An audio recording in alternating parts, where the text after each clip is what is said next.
Bonjour à tous. Donc comme vous le savez, il y a eu une trêve internationale de 15 jours. Il y a eu donc un arrêt de tous les championnats. Il y a eu juste eu du football avec les sélections et les championnats qui eux ne sont pas en trêve maintenant. Mais il y a eu aussi 15 jours d'arrêt sans l'Olympique de Marseille. Sans voir la ferveur, les guichets fermés, les matchs de l'Olympique de Marseille pendant 15 jours. On s'était quitté juste avant la trêve internationale avec un match de l'OM contre. Attendez que je me souvienne. Que je dis, que je dis pas de bêtises. On s'était quitté. Bah oui, voilà. Sur un match nul. Parce que j'étais en train d'hésiter. Sur si on s'était quitté avec le match de l'OM face à Brest. Ou si c'était le match de Nantes. Parce que je savais plus comment c'était mis. Parce qu'on avait été à Nantes, on avait fini à Marseille. À Marseille-Brest juste avant la trêve, on avait fait Marseille-Brest et Nantes-Marseille. Je ne me souvenais plus. Donc désolé pour le blanc. Donc on s'était quitté il y a 15 jours à la Beaujoire avec le match entre Nantes et l'OM. On a eu beaucoup de sources, énormément de sources d'inquiétude. Où l'OM, pendant plus de 80 minutes, a été à 10 contre 11 et n'a pas su gagner, tenir le score et gagner ce match qu'on aurait dû gagner à Nantes. Donc on s'était quitté avec le déplacement à Nantes et avec beaucoup de frustration et de colère qu'on méritait de gagner et qu'on n'a pas su gagner alors qu'on était largement favorable et largement à l'avantage suite au rouge de Nantes.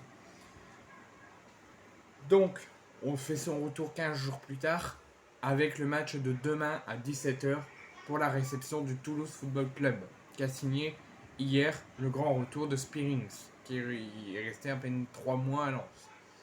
Donc on va faire un point sur l'actualité de l'OM avant cette rencontre de demain. Donc on va faire un petit JT d'avant-match. Avant de parler des infos, on va revenir sur la conférence de presse de Reynald Lodi.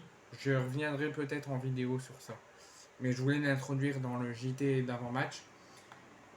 Sur la conférence de presse d'avant-match de Reynald Lodi et de Marcelinho qui a eu lieu hier vers 16h45. Donc c'est Reynald Lodi qui a débuté d'abord la conférence de presse et Marcelinho l'a terminée. Donc Reynald Lodi est un petit peu revenu sur les tristes incidents qui s'étaient passés en tribune avec une famille qui a été passée à tabac, le père d'un enfant qui aurait pu décéder suite à deux infarctus dus à la débilité de certains supporters. Donc je vous ai fait une vidéo, vous pourrez aller la voir, sinon vous pouvez aller consulter sur les chaînes sportives sur internet et vous verrez ce qui s'est passé, ils vous expliqueront. Mais en tout cas, il s'est passé de graves incidents en tribune qui ne doivent plus se passer dans la vie tout court actuelle. Donc il nous répond qu'il n'a pas eu le temps de voir ce qui s'est passé contre Nantes, mais il va falloir changer des choses face à Toulouse. Si on veut aller loin dans ce championnat, il va falloir changer d'aptitude. Ensuite, sur la différence entre Simeone et Marcelinho. En effet, j'ai connu Marcelinho. Enfin, d'abord, il parle de Marcelinho. Donc, en effet, j'ai connu Marcelinho en Ligue 1. Il cherche à obtenir le meilleur de chacun de ses joueurs. C'est un entraîneur que j'aime beaucoup. Il va finir par s'adapter à ce championnat. Donc là, il a d'abord un petit peu dit des louanges et un petit peu dit ce qu'il pensait de Marcelinho, qu'il a vu déjà dans le passé, qu'il a déjà connu dans le passé quand il évoluait en Liga à l'Atlético. Donc ensuite, il a un petit peu parlé de la différence entre Marcelinho et Simeone. Il nous dit Simeone, donc son ancien coach à l'Atlético, vibre vraiment et sans la passion du foot. À la moindre erreur, il va s'énerver et il va s'enflammer. Marcelinho, lui, est plus tranquille. Ensuite, sur le système de jeu actuel de Marcelinho qu'il met en place depuis son arrivée. Il nous dit, je ne dirais pas qu'il manque quelque chose. Tout le monde a adapté la physionomie du coach, la philosophie du coach. Sur les 3 derniers matchs, il nous a manqué un peu de tranchant. Il y a une évolution à faire autant sur le plan défensif qu'offensif.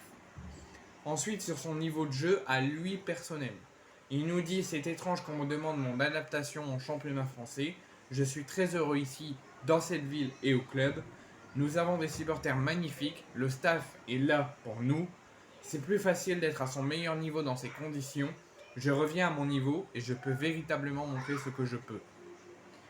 Ensuite, sur son passé, où il a pu notamment être... non, sur son attaque, pardon.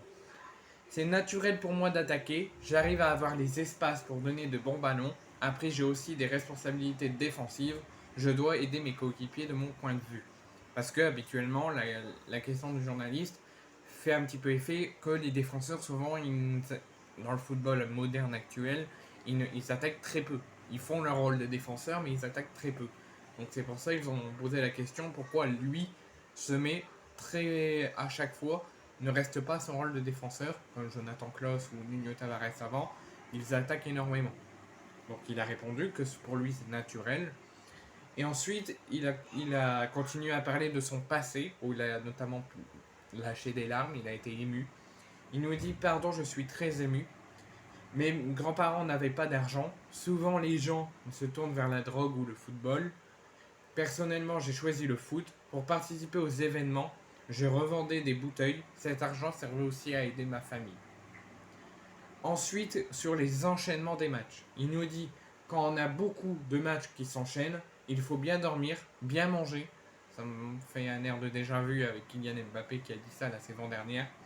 Et utiliser le staff médical pour bien récupérer, c'est comme ça que je fonctionne. Ensuite, sur son état physique actuel, il nous a dit qu'il avait joué que 27 minutes contre Leverkusen en match de préparation avant le début du championnat. Il nous dit avant j'avais une gêne musculaire à la jambe droite, c'est pour ça qu'il y a eu son démarrage un petit peu en décalé. J'ai pas mal voyagé avec la sélection, je fais tout ce qu'il faut pour récupérer du mieux possible, je fais le maximum pour être prêt demain contre Toulouse, je serai à 100%. Ensuite, sur ses coups de pied arrêtés, il nous dit si je suis aussi performant sur cet aspect, je le dois à mon entraîneur au Brésil. C'est des entraînements de 50 minutes, voire même 1 heure, je me sens prêt à les frapper. C'est ce qu'il a clôturé sur les coups de pied arrêtés, qu'il se sent prêt à les frapper. Et sur comment il les prépare, il a clôturé sa conférence de presse sur ça avant de laisser sa place au coach Marcelinho. Donc ensuite, Marcelinho a débuté sa conférence de presse d'avant-match en faisant un état du groupe, notamment sur le retour des joueurs de sélection. Il nous dit tous les joueurs vont bien. Alors souvent, tous les joueurs vont bien, ça ne dit pas que tout le monde sera là pour ce match. On verra demain quand le groupe sera publié.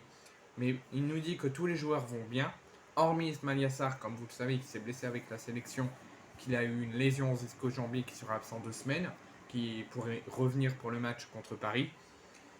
Mais en tout cas, il nous dit que tous les joueurs vont bien, hormis Sarr qui est blessé et qui sera forfait.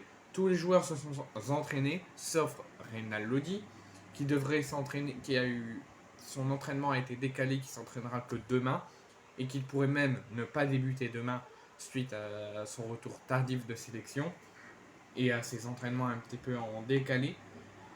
Et après, il nous dit je suis fier du travail réalisé durant ces 15 jours de trêve avec les joueurs qui étaient présents. On a fait plusieurs pas en avant. Ensuite, il a parlé des matchs, notamment le match contre Toulouse. Il nous dit, comme vous l'avez dit, le match le plus important est contre Toulouse demain. C'est toujours beau pour un club de disputer une compétition européenne, parce que les journalistes lui ont posé la question du démarrage de la compétition européenne la semaine prochaine contre l'Ajax. Donc il nous dit, pour l'instant, il n'y pense pas. Il y pense dans un coin de son cerveau, mais il n'y pense pas. Il ne le prépare pas pour l'instant. Il nous dit, comme vous l'avez dit, le match le plus important, c'est demain contre Toulouse. C'est toujours beau pour un club de disputer une compétition européenne. On prend les matchs les uns après les autres. On veut gagner dimanche contre Toulouse et enchaîner un 3e succès consécutif à domicile pour mieux préparer le match contre l'Ajax. Ensuite, il nous parle du stade, des supporters. Il nous dit nous avons un stade unique. C'est quelque chose que je n'ai jamais connu dans ma carrière. On ne veut pas que les supporters s'ennuient. On doit encore progresser. On ne veut pas reproduire la performance réalisée contre Nantes avec ses 80 minutes totalement écrasantes, totalement ennuyantes. On s'est fait totalement asphyxier alors qu'on était à 11 contre 10. Ensuite, sur Emran Soglu, il nous dit qu'il faut avoir de la patience, qu'il faut prendre le temps, mais que c'est un jeune joueur avec qui il faut prendre du temps. Bien sûr qu'il peut jouer contre Toulouse, il sera très certainement dans le groupe, mais qu'il pourra jouer contre Toulouse, étant donné que Lodi revient de 2 déplacements avec sa sélection. On est content de Soglu, mais il faut se montrer prudent avec lui et prendre le temps. il montre beaucoup de détermination. Ensuite, il nous parle de Geoffrey Kondogbia, comment il se sent, comment il progresse depuis son arrivée et sa blessure contre Metz. Il nous dit Kondogbia, il s'est entraîné toute la semaine, donc je pense qu'il va être disponible contre Toulouse, mais il reste incertain, on aura juste la décision officielle demain. Si on commence à concernant Sarr, je préfère être vigilant et lui laisser encore une semaine supplémentaire de récupération. Donc il va être forfait pour le match contre Toulouse, Ismaïla Sarr, mais il pourrait faire son retour s'il est à 100% pour le classique face à Paris, voire même contre l'Ajax, mais contre l'Ajax il est déjà aussi forfait, puisque Marcelino ne veut pas qu'il récupère trop vite et qu'il lui laisse une semaine jusqu'au match contre Paris. Sur le changement de système que les supporters réclament. Il nous dit le changement de système c'est possible à l'avenir, mais pas contre Toulouse. Donc il va garder son même système contre Toulouse, mais les matchs qui suivront, il serait peut-être amené à le changer. Si on commence à mélanger les systèmes, ça peut être néfaste pour les joueurs. On a été parfois trop irrégulier. Il faut montrer plus de continuité. On sera petit à petit plus régulier et oublier les principes de l'an passé sous Igor Tudor. Ensuite, concernant le jeu avec les supporters. On aime toujours jouer avec nos supporters. On les a vus à Nantes. Tout ce soutien à l'extérieur nous donne de la force. On est désolé de leur absence au Parc des Princes. Parce que pour ceux qui ne le savent pas, ils seront interdits de déplacement dans une semaine pour le choc contre Paris. Ensuite, contre le jeu avec ou sans ballon. Il nous dit toute l'équipe sait qu'on doit s'améliorer, que ce soit avec et sans le ballon. Hormis contre Brest, on concède très peu d'occasions. On doit insister sur les aspects qu'on doit améliorer. On sait qu'il y a une exigence de la part de tout le monde. Cela va prendre un petit peu de temps, mais les joueurs sont convaincus par cette idée de jeu. Ensuite, sur l'effectif qu'il a à sa disposition. Il nous dit qu'il est très content de l'effectif qu'il a à sa disposition, qu'il est content du rythme que l'OM met pendant les matchs. On peut avoir de la possession et ne pas être efficace, on a l'espoir de le faire ici. Je pense qu'on aura une équipe qu'on sera une équipe compétitive. Avec du travail et de l'humilité, on va essayer de devenir une bonne équipe. On va demander aux supporters de nous supporter contre Toulouse. Ensuite, sur pourquoi être venu à l'OM. Il nous dit je suis venu ici pour travailler. Je ne me sens pas supérieur à aucun autre entraîneur. Je ne donnerai pas des leçons à qui que ce soit. On est dans un championnat qui est difficile et que je fais beaucoup apprendre de cela. Et ensuite, il clôture par dire que je regarde le match suivant. Je ne suis pas content du bilan comptable parce que je pense que si on jouerait mieux, on aurait dû avoir déjà 12 points avant ce match contre Toulouse demain. Donc, on a fait le point sur les déclarations de Reynald Lodi et de Marcelino en traditionnelle conférence de presse d'avant-match, avant ce match contre Toulouse, mais notamment aussi en préparation du match contre l'Ajax et contre Paris. Donc après, concernant les infos, l'OM ne portera pas son maillot qu'il porte habituellement, parce que l'OM, demain, s'affichera avec un maillot arborant les drapeaux du Maroc et de la Libye en signe de solidarité, parce que pour ceux qui ne le savent pas, il y a eu un grave tremblement de terre qui a fait plus de 2000 morts pour le Maroc, et il y a eu beaucoup d'inondations qui a fait aussi beaucoup de morts en Libye. Ensuite, deux autres informations que je peux vous donner, pour ceux qui ne le savent pas. Ismaïla Sarr, comme je viens de vous le dire, est forfait 2 semaines. Il sera forfait pour ce match contre Toulouse et également le match contre l'Ajax, mais il pourrait faire son retour s'il se sent prêt contre le PSG au Parc des Princes dans une semaine. Ensuite, un petit point mercato, une petite rumeur comme ça. Mariano Diaz a été contacté par l'OM. Lui n'a jamais contacté l'OM, mais la direction l'a contacté, lui et ses représentants, mais il a préféré rejeter la décision de l'OM. Il ne voulait pas, il a préféré rejeter le choix de signer à l'OM et il aurait préféré s'engager au FC Séville. Ensuite, pour ceux qui ne le savent pas, comme vous le savez, l'OM et le 13e homme et le Phocéen se sont mis en partenariat il y a quelques jours. Et il y a eu une première action faite, c'est que l'OM et le 13e homme ont inauguré hier le premier terrain capital du foot dans Marseille, dans le centre-ville de Marseille, en présence de la ministre des Sports, Amélie Oudéa Castéra, mais aussi la présence de Pablo Longoria, et notamment également de Jean-Pierre Papin, qui a pu retoucher un petit peu au crampon et au ballon.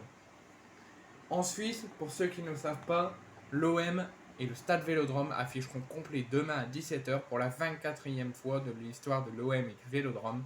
Donc pour la 24e fois consécutive, l'OM affichera complet, le Stade Vélodrome affichera complet pour le choc contre Toulouse. Ensuite, les supporters, comme je viens de vous le dire, c'est pas encore officiel. Le ministre de l'Intérieur devrait prendre un arrêté très prochainement, d'ici une semaine. Et les supporters olympiens ne devraient pas être autorisés à faire le déplacement au Parc des Princes pour le classique dans une semaine face au PSG. Ensuite, on va parler du système de jeu actuel de l'OM et de Marcelinho. Marcelinho réfléchirait sur un changement de système. Il pourrait garder le même contre Toulouse, mais au fil des matchs qui suivront le match contre Toulouse, il pourrait être amené à le changer et à s'adopter à un 4-3-3 qui permettrait aussi à des joueurs de mieux s'adapter, mais aussi à Azdin Ounahi de jouer dans une position où il serait plus à son aise et qu'il pourrait mieux montrer ses valeurs et son talent.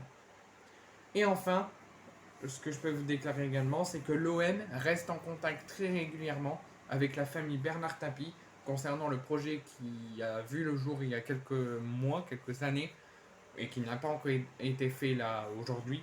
L'OM reste en contact avec la famille Tapie concernant le projet de la statue de Bernard Tapie qui devrait être inaugurée et placée devant le Vélodrome et n'exclut pas de participer à la cagnotte pour aider la famille à le réaliser.